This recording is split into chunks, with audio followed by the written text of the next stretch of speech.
Hi Posh fam, welcome back to my channel Posh Cat Eyes Unfiltered.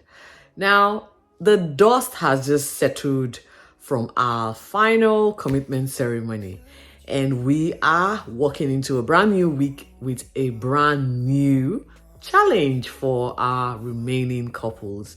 Before we get into the talking points of tonight, which is not a lot, so I'm not going to take much of your time. First things first, guys, a big shout out to my new subscribers. Welcome to the Posh family. We are excited to have you on board and join the Posh train. Thank you so much for supporting my channel.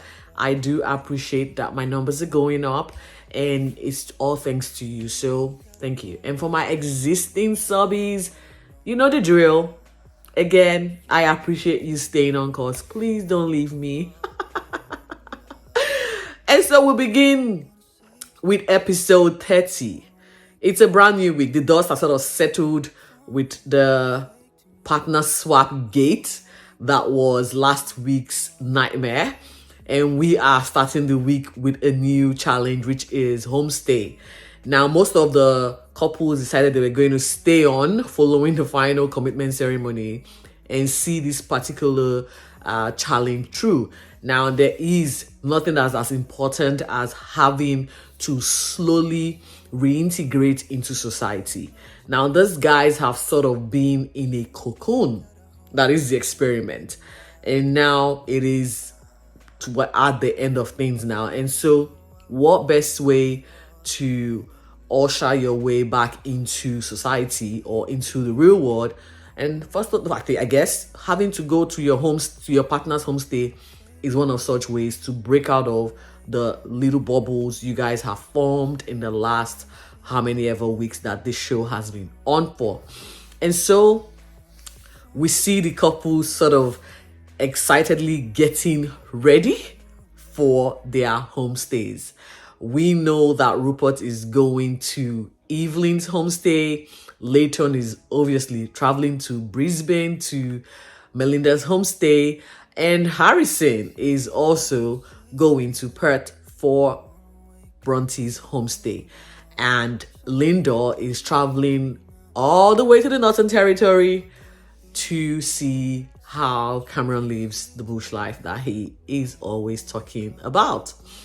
Alicia and Duncan, they live in Sydney. So, and guess what? We hear they're like 80 minutes apart from each other. So they're not exactly reintegrating society. They're just, should I say, switching locations from where they were at the Sky Suit to their home location, I guess. And so we're going to have, it's basically, this episode will only have 3 or so talking points, and I'm going to just try and summarize it as fast as I can, because again, it was one underwhelming episode. So at the start of episode 30, we see Ollie sort of coming to terms with the revelation about his insecurity at the last final commitment ceremony. And you know what? He felt a little bit overwhelmed, but in the same time, or at the same time, or in the same vein, he did the right thing, because men usually bottle things up. They don't really express emotions, and sometimes other men consider them weak when they do. And for him to express his emotions took a lot. And I guess that space, especially with experts, there's only one way it could go. And that is them telling you did the wrong thing, or telling you, thank you for telling us how you're feeling, and we're going to give you the necessary tools to help you be better or see yourself in a better light. And good on him. And whilst Ollie and Tani are sort of getting ready for what it's going to be like when they move over to Tani's homestay, we see Harrison and Bronte literally gloating over the breakdown of communication or the relationship between Melinda and Layton. Again, all thanks to Harrison. And this is where it got really funny. These two, in their debrief about the commitment ceremony, you could hear Harrison taking a personal dig at Evelyn. Like I said, Evelyn decided she was going to use her time on the hot seat to give an accountability speech to Harrison, which she wasn't asked for. Like, we didn't need all of that, but she did anyway. And Harrison tried his very best to describe Evelyn's should I say representation of herself on the couch. I did this last night, and I'm glad I didn't get to watch the episode because I was concerned about Evelyn's pouting. It was too much, and I'll just show you the picture of Harrison trying to manage Evelyn's pout. Hilarious. I just can't with these two. And we see them getting excited to head out to Perth. But first things first, Alicia and Duncan, they are still talking about, in fact, I don't know what they're talking about, because one talks something that's seemingly important, the other, finds excuses or counter claim, or just, it's never A and B with these two. It's not even A, B, C, D with these two. It is X, Y, exponential. It just goes sideways. It's everywhere. There's still no conclusion. There's still no ownership of behavior. There is still no compassion. There is still no compromise in their relationship. And so I really don't know where they're going to go from here. However, they have decided they're going to take on the Homestay challenge. But first, I would like to talk about Evelyn and Rupert. Now, Evelyn went to her homestay with Rupert tagging along. He's loving it. And Rupert, because of the one thing that icked Evelyn was the fact that she wasn't what was the word she used? This very old, like maybe charmed or wooed or courted. Yeah, that was the word she used. And so she feels like she's not going to give her very best unless she's being courted, more like going on dates by Rupert. And so Rupert stepped his game up, and during Homestay he delivered. And the first thing he did was plan a painting session with wine to match. And Evelyn's puppies were there to entertain. It was so cute. And I guess from all indication, his attempt at charming or wooing Evelyn kind of worked very well, because the next morning we see producers asking them what transpired the night before. Safe to say that these two are no longer in the friend zone. They have definitely exited that zone and entered the complicated zone. So they have sort of been intimate. I don't believe that they have. And that's just me calling it. I don't think they have. The way Evelyn said it, it was very monotonic. It was more like she was reading a script. Just say it and be done with. That's exactly how she said it. It wasn't coming from someone who had a passionate night and could not wait to gush about it. It was just very flaccid, and it was, I don't know. I'm sorry I used that word, but given the fact that I'm trying to describe something here, it wasn't as I would expect, and so I'm calling BS on her claim of physical intimacy with Rupert. But I cannot say for certain because I don't live. I wasn't in the experiment, but I'm just going by what I see on my TV, which is again my opinion and not factual. So, but there you have it. And I don't know what comes up next for this too, but it's just not interesting to me.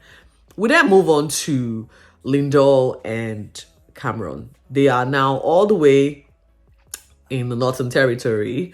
Lyndall is sort of excited to go on this trip or on this voyage. According to her, Cameron has promised a lot.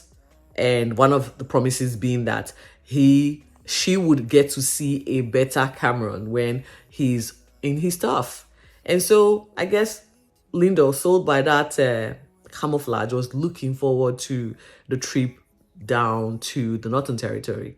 They arrived, and the first things first, Cameron had to go get his beautiful dog and then proceeded to his apartment. And no surprise, he's got a roommate. And I'm like, this is a guy that's coming on the show looking to get married, and he's got a roommate. And the roommate has got a girlfriend. Wow. Talk about sister's wife, or talk about the Amish sort of lifestyle. I don't know, man. Am I right in saying this? But if I were someone that was looking to be married and be settled, certainly the one thing I will not be doing is having a roommate. But again, whatever works. And, it did not continue on the smooth sail path, because as we know, the dynamics between these two has been rocky from, I think, episode 12 in or 12 after. And things sort of took a head when they went fishing for barramundi. And we saw Cameron eager to kiss the fish, and less enthused with kissing his partner, Lyndall. And Lyndall sort of decided she was going to, be jealous of the attention the fish or the barramundis were getting, and called Cameron out on the lack of affection that has been displayed since her arrival in his homestay. Again, Cameron is filled with excuses. He made it clear to Lyndall. Lyndall has just refused to accept where Cameron is at. She has refused, because I felt he made it clear before the dinner party, at the dinner party, whilst in the commitment ceremony. So what is there to tell? How does Lyndall want him to explicitly state that this relationship is not going to go beyond this? And he sort of became very defensive. Why one kiss? He was too quick to try and kiss Taylor while she was still on the show, but not kiss his TV partner. I would say Lyndall is coming across needy, because for me, yes, warranted, you need all of that emotional connections to feel you are appreciated or feel like you are loved. But if you notice this guy isn't giving you what you necessarily want, it's time to just call it a day and build your own self-esteem and give yourself the self-love that you deserve, and not wait for someone to validate your need for affection. It was just ridiculous. The conversation didn't really end well. He tried to hug her, but kind of leaned into, it was just weird. His body language tells me, I don't want you, Lyndall. Get the picture. That's his body language. And I don't know why Lyndall isn't reading the lines here. A conversation to debrief with Lyndall's, I think, roommate didn't really go down well, because the roommate was like, I don't really want to be a party to this. And Lyndall wasn't willing to budge. And,